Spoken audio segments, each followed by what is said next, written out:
Penses-tu maîtriser à fond Canva et tous ses petits côtés cachés? C'est ce que l'on va voir cette semaine, car oui, on va à nouveau parler de mon chouchou, le Thermomix de l'entrepreneur, j'ai nommé Canva. Mais d'abord, si tu es nouvelle par ici, bienvenue à toi. Je suis Myriam, coach formatrice chez Myriam Be Happy. J'aide les entrepreneurs à lancer et développer un business authentique en leur évitant les galères de la technique. Tout ceci avec des conseils en organisation, systématisation ou encore réseaux sociaux. Donc si tout ceci te parle, je t'invite dès maintenant à t'abonner et bien évidemment à activer les notifications pour ne pas louper mes prochaines vidéos. Cette semaine, donc, tu l'auras deviné, on va à nouveau parler de mon chouchou, c'est-à-dire Canva. Et j'avais envie de te partager 15 astuces, mais en réalité, il se pourrait qu'il y en ait bien une bonus à la fin, donc reste bien jusqu'à la fin de cette vidéo. Donc 15 astuces Canva, il y en a peut-être que tu connais déjà, et peut-être d'autres pas encore, donc je serai ravie de te les faire découvrir. Et d'ailleurs, j'en profite pour te dire que pour ma nouvelle formation Canva qui va bientôt ouvrir ses portes, j'ai mis en place une liste d'attente donc pour cette formation qui s'appellera Design ton biz avec Canva et je te mets le lien dans la description de cette vidéo, donc n'hésite pas à aller t'inscrire dès maintenant pour ne pas louper la date de lancement et surtout bien évidemment le prix très spécial pour le lancement. Si tu es d'attaque, eh bien on se retrouve tout de suite de l'autre côté de mon écran pour que je te partage ces 15 astuces. Non pas 15, mais 16 astuces. À tout de suite. Si donc nous voici derrière mon écran sur la page d'accueil de Canva. Alors déjà, la première astuce Canva que je voulais partager avec toi, qui est peut-être évidente, mais bon, c'est bien de le rappeler quand même, eh bien, c'est la possibilité que tu as de piocher parmi les nombreux modèles qui sont déjà prêts sur Canva. Tout ça, eh bien, en sélectionnant le type de contenu que tu veux créer. Donc là, ici, par exemple, tu cliques ici au niveau des présentations, tu vas cliquer ici pour ce qui concerne les réseaux sociaux. Donc, tu vas avoir directement accès pour faire des publications Instagram, Facebook, des stories, des statuts WhatsApp. Voilà, il y a des tas de... Et puis, sachant que Canva est vraiment... Le gros avantage de Canva, c'est qu'ils sont constamment en train de mettre des nouveautés en ligne, de faire des mises à jour, des changements. Il y a tout le temps des tas de choses en plus. Moi, je vois franchement par rapport à quand j'ai commencé à utiliser Canva et aujourd'hui, toutes les possibilités qu'il offre, c'est juste impressionnant. Donc voilà, donc déjà rien que ça, le fait de pouvoir piocher, comme je te le disais, parmi les nombreux modèles. Donc là, par exemple, admettons, je vais cliquer sur créer une publication Instagram. Et bien du coup, ce qu'il y a aussi, c'est que tu as de nombreux modèles aussi qui sont disponibles rien qu'avec la version gratuite. Donc pas besoin de passer obligatoirement par la version pro, tu as énormément de modèles. Donc là par exemple, celui-là c'est quelque chose de gratuit. Quand c'est des contenus qui sont payants, tu as la petite couronne comme ça.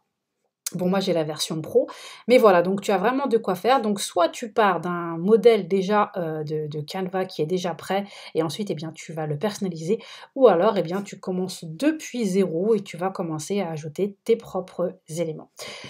La deuxième astuce que je voulais te partager, c'est l'arrivée enfin de la pipette sur Canva. La pipette, ça te parle peut-être si tu es sur Insta parce que tu peux l'utiliser sur Instagram. En fait, concrètement, moi, à la base, quand elle n'était pas encore accessible sur Canva, je passais par une extension extérieure. Donc, c'est vrai que ça faisait perdre un petit peu de temps, voilà. Mais là, vraiment, l'avantage, c'est que c'est directement accessible sur Canva. Donc, concrètement, quand tu vas venir ici au niveau de la couleur, tu vas appuyer sur plus.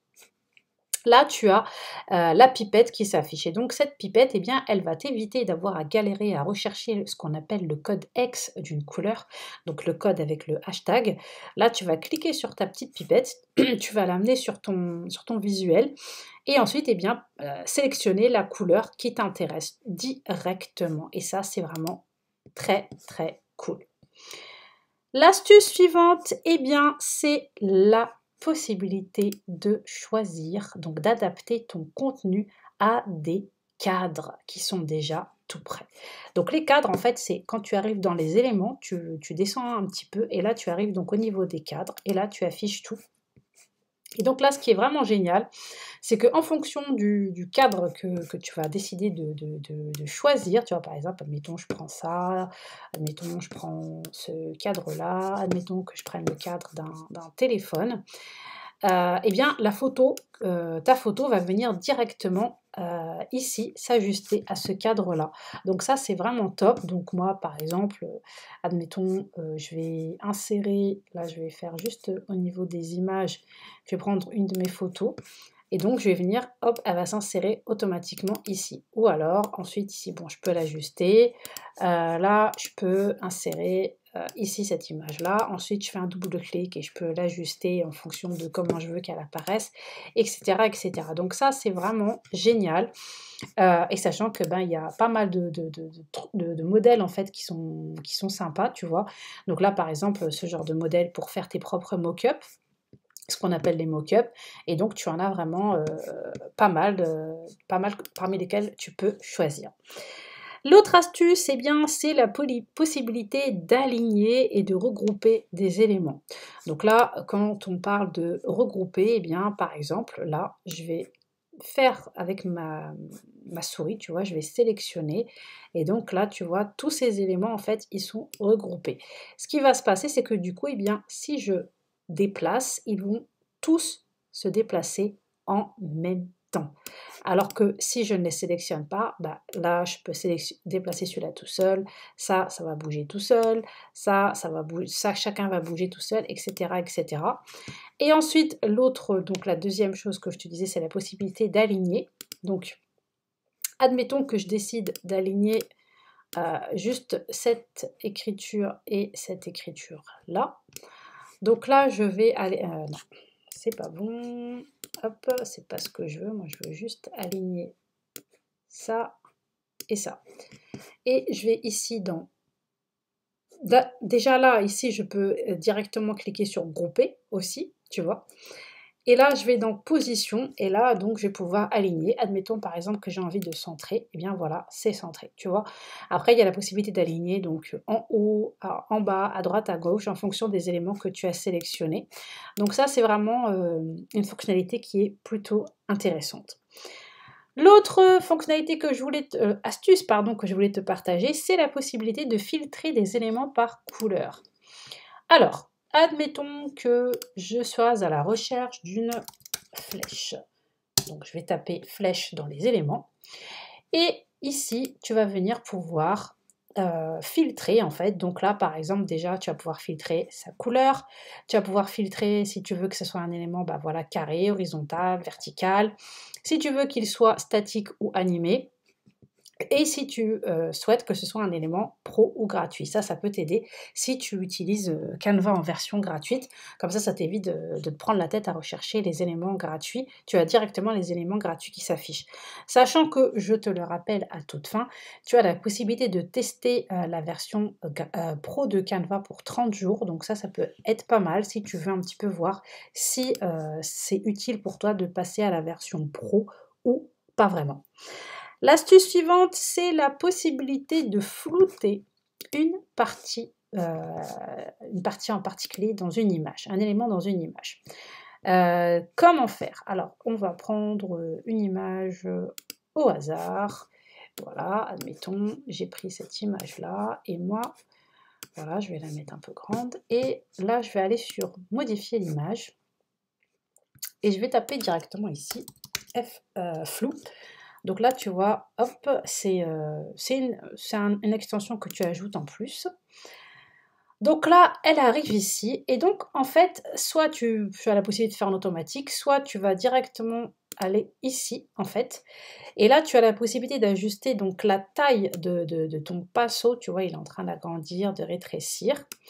Et tu vas pouvoir venir sélectionner ce que tu veux qui apparaisse en flou. Là, j'ai cliqué ici. Et tu vois, là, je fais terminer. Et là, tu vois, la petite fleur est floutée. Alors ça peut être pas mal si par exemple, eh bien, tu veux flouter une marque, tu vois, ou un logo que tu n'as pas envie qu'il apparaisse, donc ça peut vraiment être sympa, ou une partie de tes, un élément dans ta photo tout simplement que tu n'as pas envie qu'il soit visible, voilà.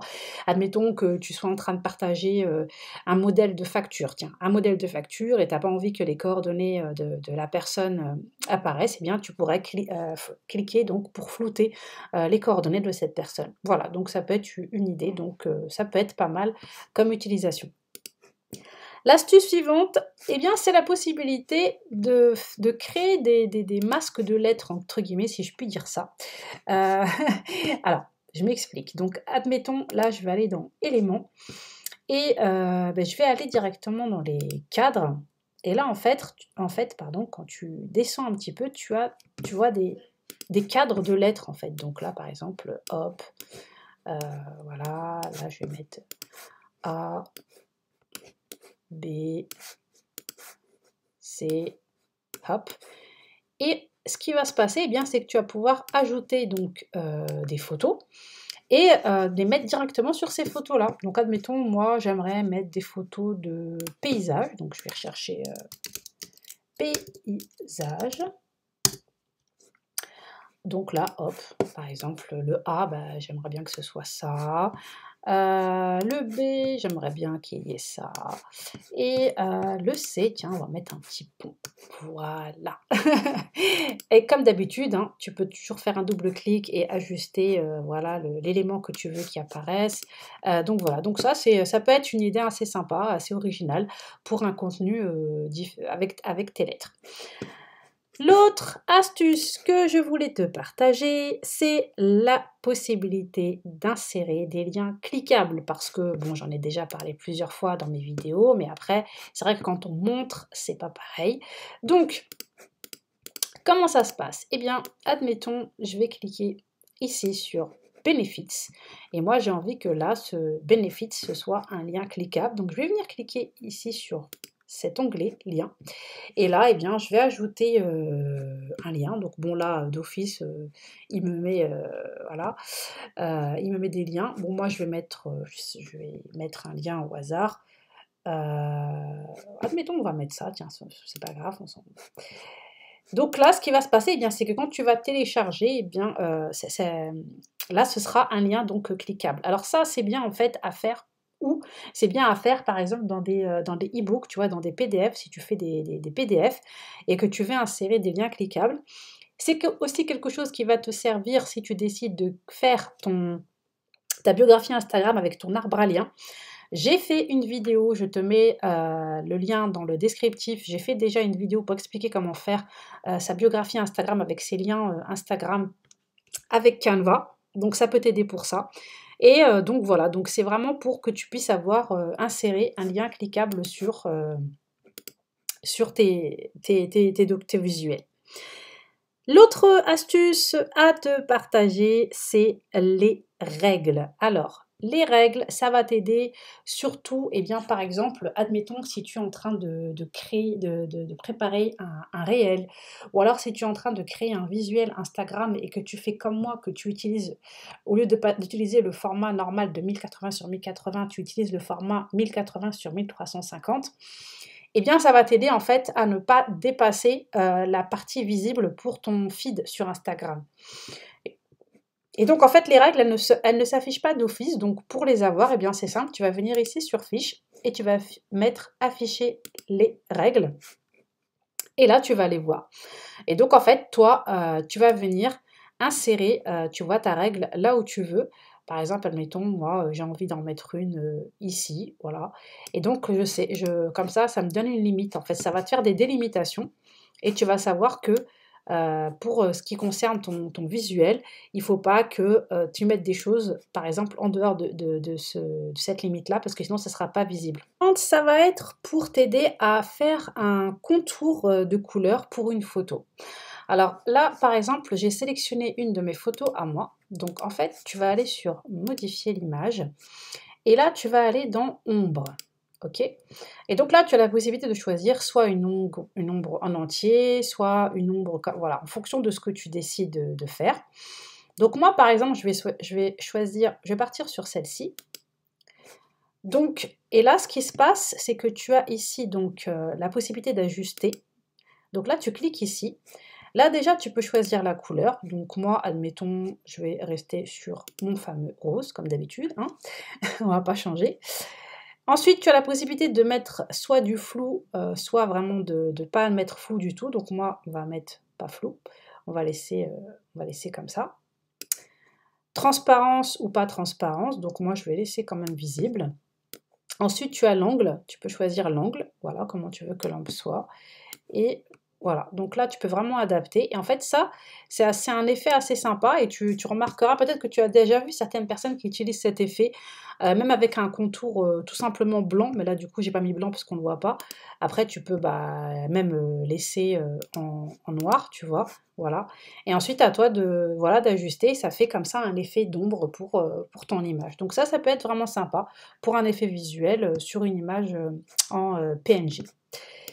L'autre astuce, c'est la possibilité d'animer une image. Alors, l'animation, en fait, voilà, c'est simple. Admettons, moi, là, tu vois ce visuel que j'ai choisi. Donc là, tu vas aller ici sur Animer. Et là, en fait, tu vas avoir plusieurs options. Donc, il y a des options d'animation qui sont gratuites. Donc là, par exemple, celle-ci, le lever qui est gratuite, le balayage. Là, tu as le fondu qui est gratuit.